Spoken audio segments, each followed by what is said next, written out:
Hikam yang ke-197 dan 198. Tamakkunu bertempatnya, halawatil hawa, nikmatnya hawa. Hawa itu keinginan-keinginan, kehendak-kehendak, minal qalbi, di dalam hati seseorang. Huwa adalah ad-da'u, merupakan penyakit, al-udhalu, yang sulit diobati. La yukhriju, tidak bisa mengeluarkan, as-sahwata, hawa atau keinginan-keinginan, minal qalbi, dari hati seseorang, illa, kecuali, khaufun muz'ijun, oleh ketakutan yang mengejutkan, aw saukun, atau kerinduan, muklikun, yang memabukkan. Pada hikmah yang ke-97 ini berbicara soal hawa nafsu. Hawa itu keinginan-keinginan, hawa itu kehendak-kehendak, hawa itu geritik hati. Hawa itu ada dua, ada hawa nafsu. Kalau hawa nafsu itu keinginan-keinginan, kehendak-kehendak yang sifatnya zahir, kelihatan. Yang kedua ada hawa qalbu. Hawa qalbu itu keinginan-keinginan atau kehendak-kehendak yang bersifat abstrak atau maknawi. Orang zikir pengen ada naik tingkat, pengen ada dapat karomah, pengen ada dapat ma'rifatullah. Ieu geus bertahun-tahun zikir kieu bae eta deui zikir asancan karasa. Ya urang rajin zikir ya supaya urang menang ieu. Itu adalah keinginan-keinginan yang bersifat qalbu. Kalau kita punya keinginan pengen beli mobil, pengen punya uang banyak, pengen punya baju yang bagus kayak orang-orang, itu adalah hawa nafsu. Nah sekarang kita rinci nafsu. Nafsu itu ada 4 artinya. Berdasarkan firman Allah di beberapa surat, kata nafsu banyak digunakan. Yang pertama, nafsu itu diartikan napas, udara yang keluar masuk ke paru-paru kita, napas. Itu Quran surat At-Takwir surat ke-81 ayat 18. Was-subhi idza tanaffas. Napas atau udara yang keluar masuk ke dalam paru-paru kita, napas. Wasubhi idza tanaffas. Kemudian yang kedua, nafsu itu bisa diartikan jiwa. Itu ada di dalam Quran surat As-Samas surat ke-91 ayat 7. Wa nafsin wa ma sawwaha. Demi jiwa, wama sawwaha, dan penyempurnaannya, fa'alhamaha fujuraha wa taqwaha. Jiwa itu diilhami oleh Allah tentang ketakwaan dan diilhami oleh Allah tentang kejahatan. Tahu dia itu adalah sebuah ketakwaan, tapi dia tidak punya tenaga, kekuatan untuk melaksanakan itu. Tahu itu adalah perintah Allah, itu adalah ketakwaan, tapi dia tidak melaksanakannya. Itu adanya nanti di nafsu mulhamah, nafsu yang sudah mendapatkan, diilhamkan oleh Allah tentang ketakwaan, tentang kebaikan-kebaikan, tapi dia tidak punya kekuatan untuk melaksanakan itu. Fujuraha, Allah juga ilhamkan tentang jalan-jalan ketidakbaikan. Tahu bahwa itu nggak boleh. Ngomongin orang tuh nggak boleh, tapi dia senang melaksanakannya dan dia tidak punya kekuatan tenaga untuk menolak, menghindarkan diri dari ngomongin orang. Itu adanya di nafsu lawamah. Nah, itulah yang nanti akan kita didik, akan kita bina, akan kita arahkan. Jangan diikuti oleh kita. Jangan diikuti. Supaya apa? Supaya nafsu-nafsu itu naik ke mutmainnah. Dari nafsu lawamah, nafsu mulhamah, atau nafsu amarah yang senantiasa dia mendorong kepada kejahatan.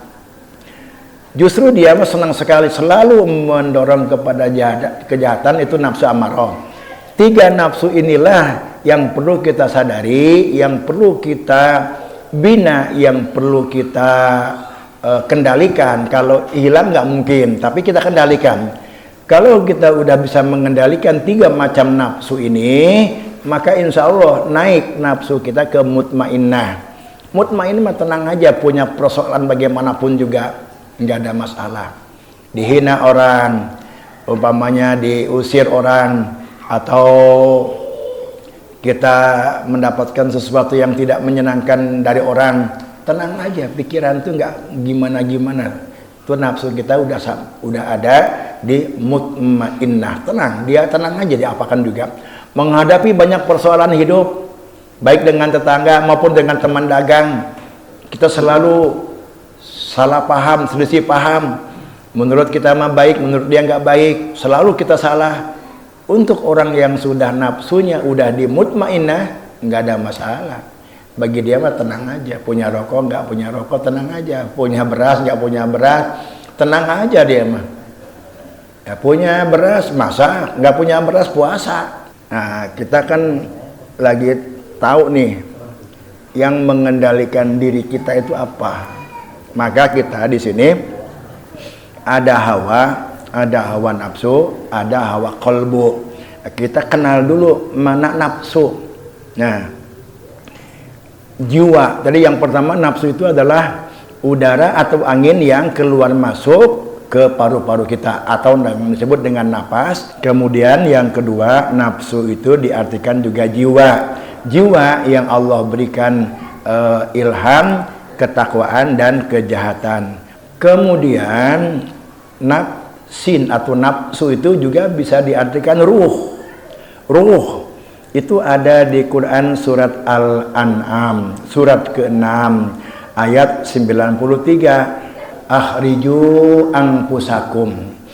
Akhriju anfusakum, ketika malaikat itu akan mencabut nyawa yang memang udah ajalnya, lalu malaikat itu memukul. Kalau orang-orang kafir itu dipukul tuh orang-orang kafir itu oleh malaikat, sambil dipukul-pukul oleh malaikat, kata malaikat, akhriju anfusakum, keluarkan nyawa kamu. Akhriju anfusakum, anfusakum itu ruh, nyawa. Nah, yang keempat, nafsu itu bisa diartikan diri kita. Nafsu ini diri kita, jasad.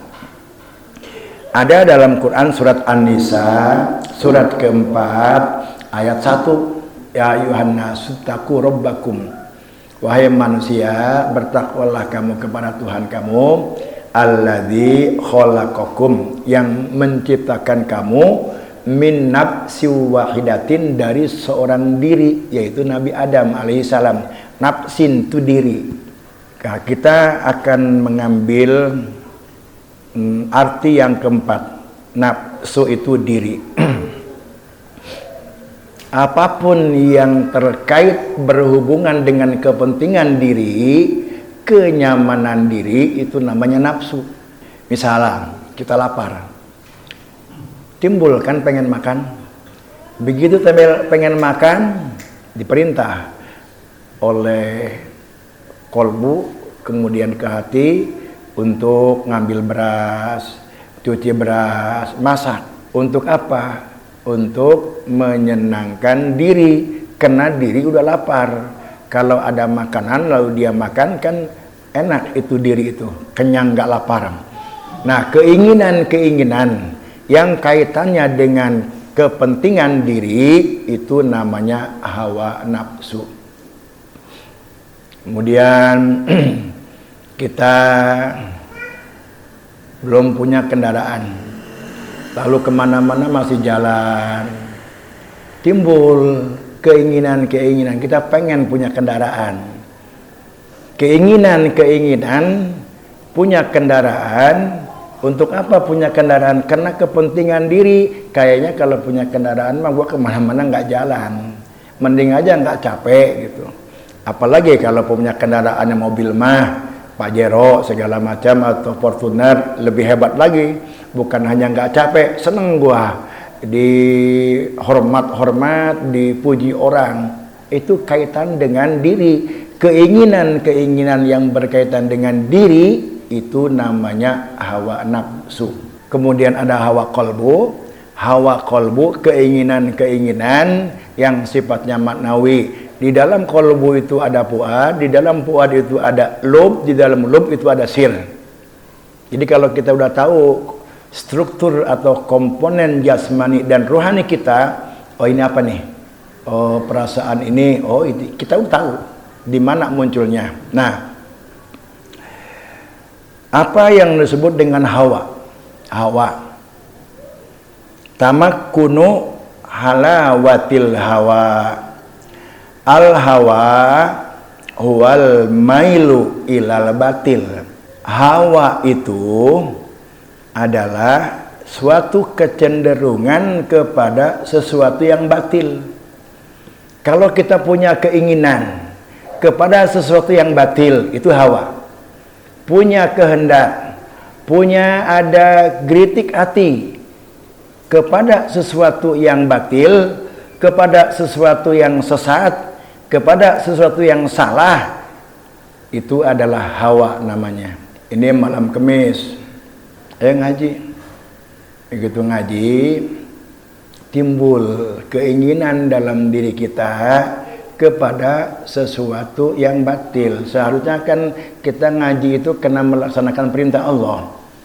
Ini tahu kita itu ngaji itu perintah Allah, lalu kita nggak mau ngaji, berarti itu adalah sesuatu yang tidak baik, sesuatu yang batil, sesuatu yang sesat. Ketika ada keinginan seperti itu namanya hawa. Jadi keinginan terhadap sesuatu yang sifatnya batil, yang sifatnya salah, yang sifatnya sesat, itu namanya hawa.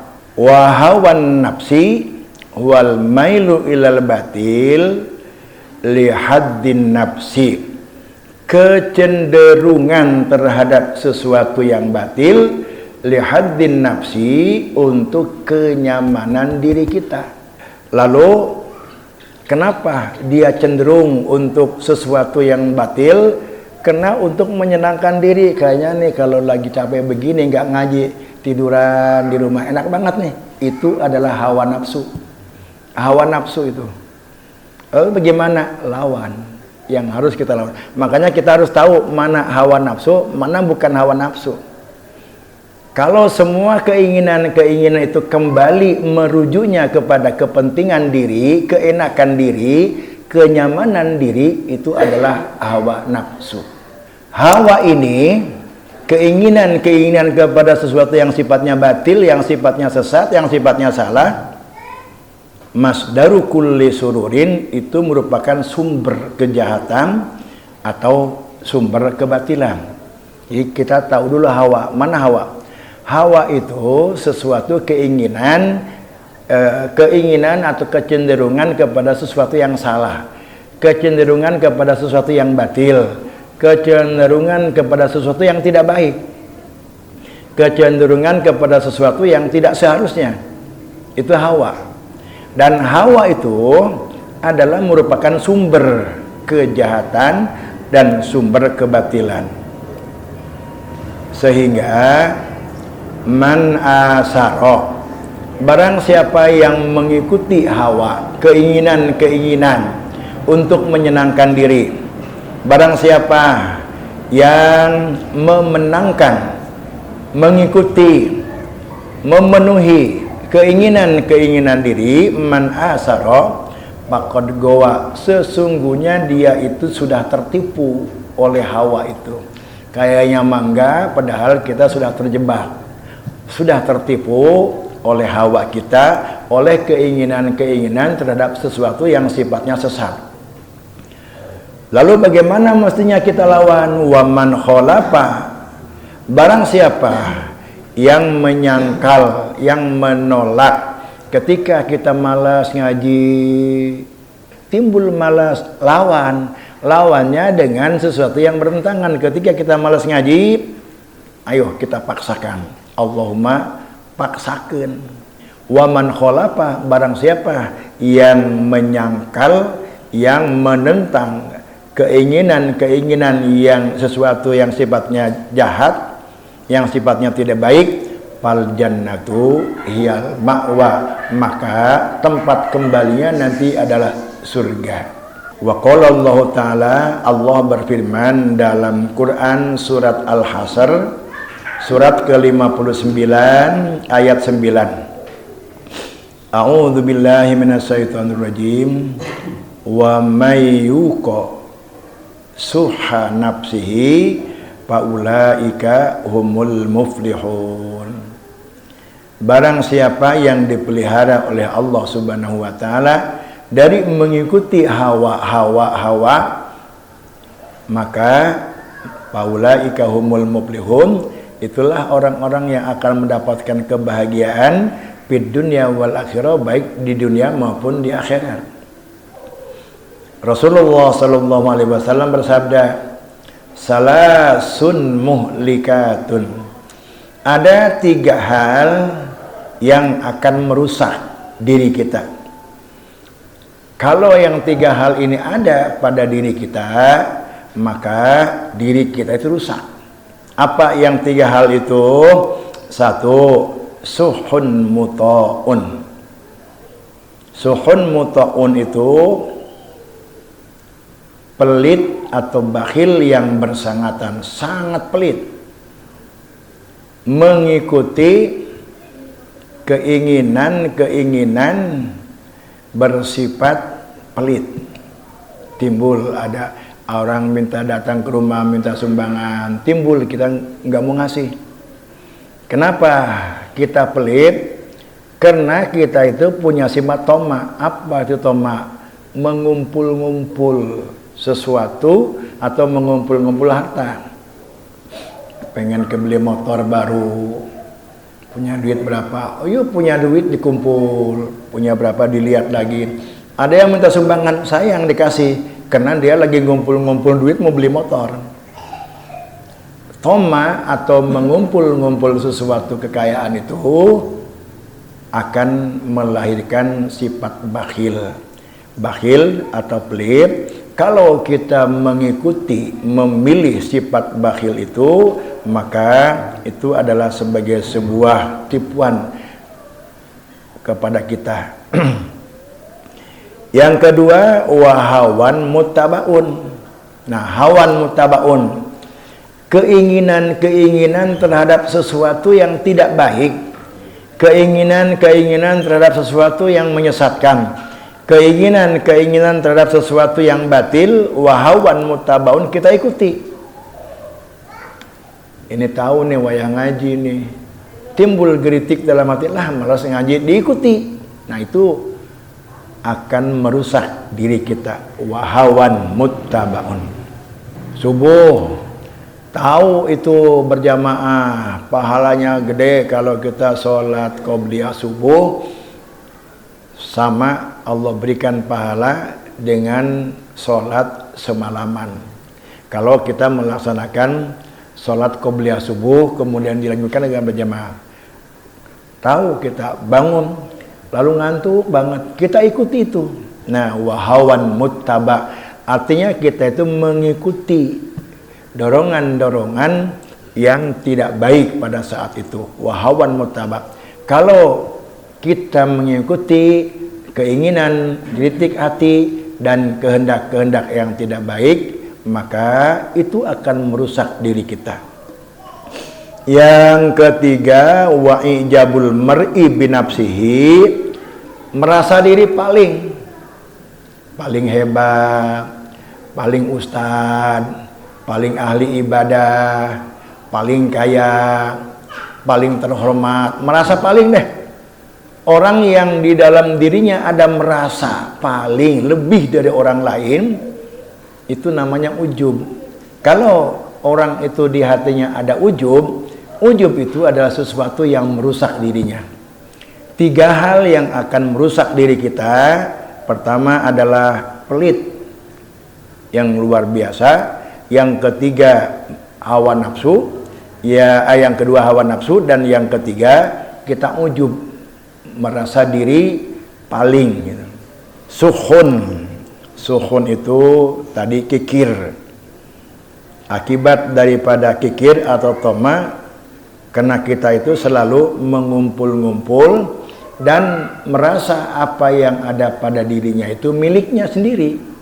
Dia nggak merasa bahwa itu titipan Allah, punya uang banyak, punya harta banyak. Dia merasa bahwa itu adalah hasil jeripaya usaha dia, capek.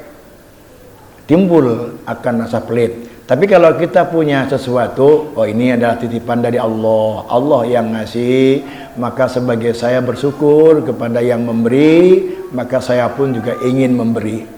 Sebagaimana Allah berbuat baik kepada saya, maka saya pun juga harus berbuat baik kepada makhluk Allah. Wasukhun muta'um wa hawan mutabaun wa ijabul mar'i binafsihi. Jadi hawa itu jangan diikuti. Karena hawa itu al-hawa ma khalata say'an illa afsada. Keinginan atau hawa nafsu dimanapun dia bertempat, dia akan merusak. Misalkan hawa bertempat di mata, maka mata ini menjadi rusak. Kenapa menjadi rusak? Dia senang melihat sesuatu yang Allah larang. Kalau ada hawa, kan tadi hawa itu adalah dorongan-dorongan kepada sesuatu yang tidak baik. Ketika hawa itu ada di mata, hawa itu akan mendorong kepada kita untuk melihat sesuatu yang sesat, sesuatu yang salah. Nggak mau dipakai melihat Quran. Kalau mata kita ini udah ditumpangin hawa, apapun yang ditumpangin hawa, hawa itu akan merusak sesuatu yang ditempatinya. Kalau hawa itu ada di mata, pengen tahu aja baca Quran, dapat juga sebaliknya ngantuk. Karena dia itu memang merusak. Tapi kalau misalkan melihat HP mah 2 jam, kuat itu melihat HP itu. Kalau hawa itu menempati telinga, maka telinga pun juga akan rusak. Nggak mau dia mendengarkan pengajian. Tapi kalau begitu dia ngumpul mah mendengarkan ngomongin orang, nimbrung dia asik. Ngomongin ini ngomongin ini, timbul asik dah. Kenapa? Karena hawa itu menempati telinganya. Jadi kalau kita mata, telinga, bibir ini apa namanya lidah untuk berbicara yang tidak baik, oh itu berarti di lidah saya itu ada hawa. Ada keinginan-keinginan, ada dorongan-dorongan kepada sesuatu yang Allah nggak suka. Nah, itu mesti dilawan oleh kita. Kalau kaitannya dengan kepentingan jasmani, itu hawa nafsu. Dan hawa nafsu itu nggak peduli halal haram. Yang penting dia sudah bisa menyenangkan diri. Urusan halal haram itu nggak peduli dia. Itu hawa nafsu. Orang dek dagang, dia baga duit, lalu ulang nginjem riba. Bank keliling, bank keliling, bank emok, bank keliling, eta riba, ulah eta. Ayo lamun orang pamanan nginjem tiama dorongan kuat. Di mana aya dorongan-dorongan kuat, berarti itu ada hawa di dalam diri kita untuk melakukan sesuatu yang Allah nggak suka. Jadi hawa itu harus dikendalikan. Tamakunu halawatil hawa minal qalbi wadaul udol.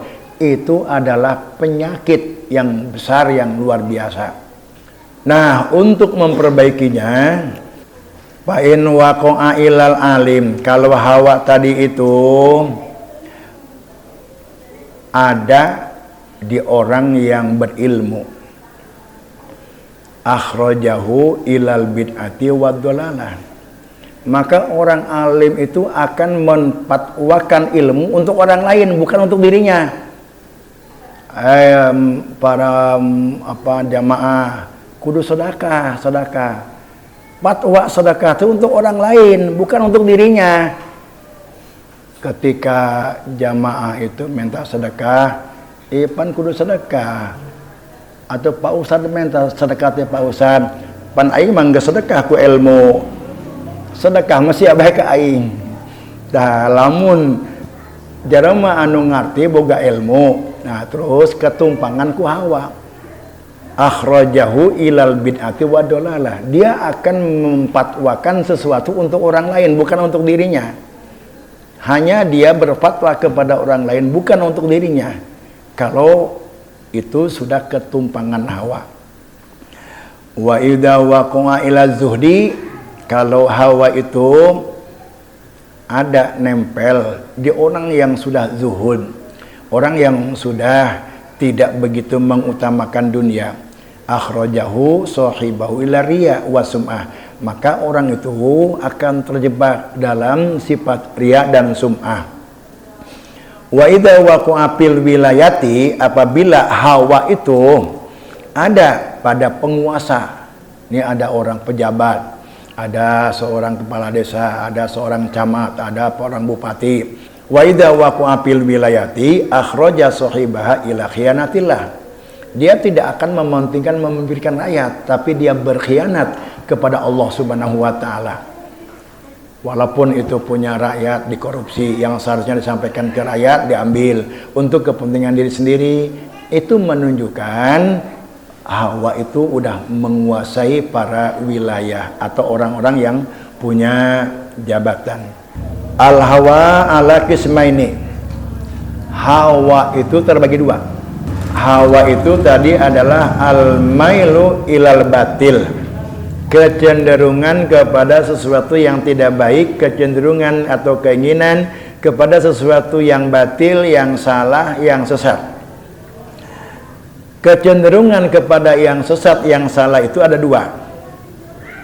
Al-hawa ala qismaini. Satu, hawa nafsi wa hawal qalbi. Satu, hawa nafsu dan hawa qalbu. Jadi ada hawa nafsu, ada hawa qalbu. Hawa nafsi yarji'u ilal jasmani. Hawa nafsu itu kembali kepada kepentingan diri. Hawa nafsi yarji'u ilal jasmani, kembali merujuk kepada kepentingan diri. Seperti apa? Kalma akil, seperti makanan-makanan, minuman wal masarib, minuman-minuman, wal malabis, pakaian-pakaian, wal manaki, pasangan-pasangan hidup, wal masakin, tempat tinggal, wa ghairiha, dan selainnya, la yubali hal kanat minal halal al haram. Dia nggak peduli apakah itu halal atau haram. Pokoknya ketika dia mau makan untuk kepentingan dan tuntutan menyenangkan diri, dia nggak pernah berpikir apakah makanan ini halal atau haram. Pokoknya makan aja lah. Apakah makanan ini boleh ngambil dari orang, ataukah makanan ini didapat atau dibeli dari sesuatu uang yang haram. Dia nggak berpikir itu, nggak peduli dengan itu, nggak peduli halal atau haram. Pokoknya dia untuk menyenangkan diri itu terpenuhi. Itu hawa nafsu. Jadi hawa nafsu mah keinginan-keinginan untuk kepentingan diri tanpa peduli halal haram, hawa nafsu. Bagaimana cara mengobatinya tuh?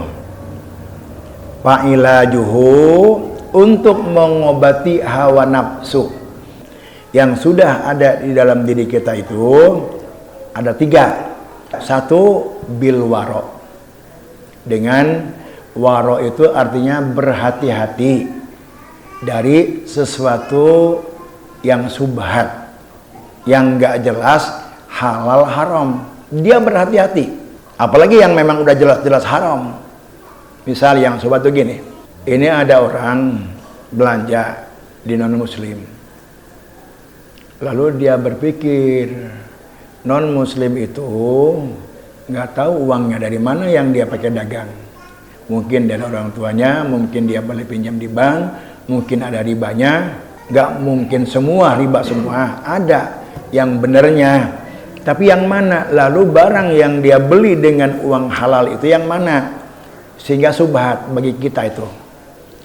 Orang yang waro itu udah nggak mau belanja kepada orang yang nggak diyakini modalnya itu halal. Nggak mau dia. Kalau di syariat mah, syariat yang belum pakai waro menghukumkan makruh. Kalau kita belanja di orang yang bercampur hartanya ada riba yang nggak jelas, kalau menurut syariat makruh. Tapi kalau menurut tasawuf itu subhat. Orang yang sudah punya waro, dia tidak mau untuk menggunakan untuk memakai barang-barang yang subhat, yang nggak jelas halal haramnya. Apalagi yang udah jelas-jelas haram, sangat gak mau waro. Kembali tadi yang namanya hawa nafsu itu keinginan-keinginan yang berkaitan dengan diri tanpa peduli halal haram. Misalkan dia mau pakai baju, ini mau lebaran nih, pakai baju, mau ke masjid lah, pakai jubah, pakai sorban. Saya supaya punya baju baru, ketika kita itu belum ada waro, belum ada zuhud, pokoknya saya pakai baju baru. Mau sholat id, dia nggak berpikir dari mana baju itu. Mau dapat mencuri, mau dapat boleh beli dari barang yang halal, mau dapat beli dari uang yang haram, dia nggak peduli. Pokoknya saya terpenuhi keinginan-keinginan jasmani saya. Nah, itu hawa nafsu.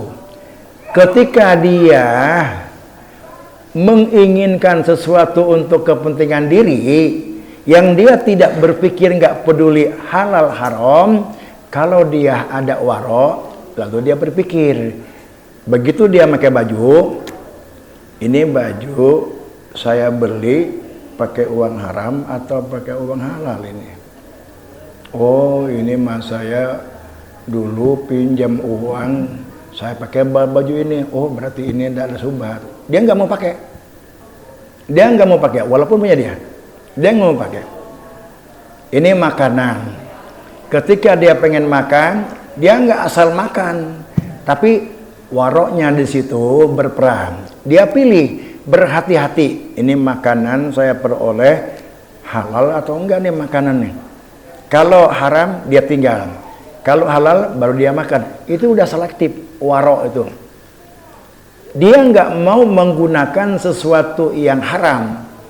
Kalau tadi itu ketika belum ada waro, pokoknya terpenuhi apa yang diinginkan tanpa peduli halal haram. Begitu dia ada waro, mulai selektif. Apapun yang ada pada dirinya, baik itu pakaian, perumahan, makanan dan lainnya, kalau memang ini adalah haram, dia nggak mau pakai. Dia baru mau menggunakan, dia mau pakai kalau itu halal. Nah, itu udah mulai satu waro itu untuk mengendalikan hawa nafsu. Satu itu. Yang kedua yang bisa mengendalikan hawa nafsu itu zuhud. Zuhud itu orang yang sudah tidak peduli atau tidak ingin dunia. Tapi bukan berarti zuhud itu orang yang nggak punya dunia. Maksudnya orang yang sudah tidak mau dunia itu dunia yang membawa kepada lupa ke Allah. Tapi kalau dunia justru akan membawa kepada kebaikan, justru dunia itu akan lebih mendekatkan diri kepada Allah, dia ingin berbuat baik kepada orang lain. Justru dunia itu yang harus dicari yang kayak begitu. Jangan salah paham. Kunaon tak usaha zuhud bisika asupkan hubud dunia. Jadi hubud dunia itu bukan semua dunia. Yang harus kita zuhudi, yang harus kita jauhi, atau hubbud dunia yang jelek itu adalah dunia yang membawa lupa kepada Allah. Tapi kalau kita punya dunia, justru akan membawa kita dekat dengan Allah. Kita bisa menolong orang. Ya Allah, saya ini punya dunia, Engkau titipkan kepada saya. Timbul gemar kita itu dermawan kepada orang, pengen ngasih aja. Dunia itu dicari yang kayak begitu itu. Jangan langsung mengklaim diri, lah ngapain punya dunia banyak-banyak. Jauh ke Allah. Kita kudu juhud. Itu pemahaman juhud yang keliru. Juhud mah bukan orang miskin. Justru kadang-kadang ada, bukan kadang-kadang ada. Orang miskin juga bisa hubud dunia. Hubud dunia. Kalau dia ngaji, bawa sepeda, butut, batur mawa motor bagus. Malu dia bawa sepeda disumputkan di di semak-semak. Itu orang miskin yang hubud dunia itu. Terus mah miskin hubud dunia. Kenapa? Kalau dia nggak hubud dunia, dia nggak malu bawa sepeda butut. Karena dia senang dunia, hubud dunia, malu orang lain bawa motor, saya mah bawa bawa sepeda, malu. Itu hubud dunia itu. Jadi yang namanya hubud dunia itu bukan orang kaya. Orang yang zuhud dunia itu bukan orang miskin. Sama dengan orang yang ria. Lah aing mambong make ieu bisi naon heseng ngajaga ria bisi ke pertama ku batur ya yang dipuji. Kemudian tidak melakukan itu, justru itu udah masuk ria. Zuhud di dunia itu bukan berarti kita harus miskin. Maksudnya zuhud di sini dunia yang membawa kita kepada tidak baik, dunia yang membuat kita lupa kepada Allah, dunia yang membuat kita punya sifat-sifat tidak terpuji, itu adalah dunia yang harus dizuhudi namanya. Wara zuhud. Dan yang ketiga, yang bisa mengendalikan hawa nafsu itu adalah suhbatul akhyar. Kita bergaul, berkawan dengan orang-orang baik-baik. Kita lihat, oh dia mah rajin ngaji, dia mah dermawan, enggak pelit. Kita akan terpengaruh dan akan mencontoh teman kita. Nah, tiga itulah yang akan mengendalikan hawa nafsu kita. Hawa nafsu, ada hawa qalbu. Wa amma hawal qalbu yarji'u ilal ma'nawiyah. Hawa qalbu itu kembali ilal ma'nawiyah, kepada yang sifatnya abstrak, enggak nampak. Seperti apa? Kahubbil jah, senang dengan kepangkatan, keagungan, senang dihormat-hormat, war riyasa, wal izi, wal madhi, senang dipuji orang. Bahkan dia selalu mengharapkan dipuji, selalu ingin dihormati orang.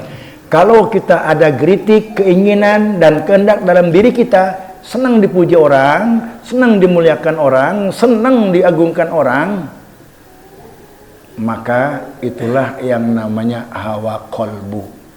Wal khususiyah, diistimewakan orang. Kalau ngariung orang lain duduk biasa, dia diberikan kekhususan, duduknya juga di kasur. Di kasur, ya. Lalu yang lain biasa dikasih air gitu, dia mah lain pakai gelas aja, gelas gagang, gede gelas nage.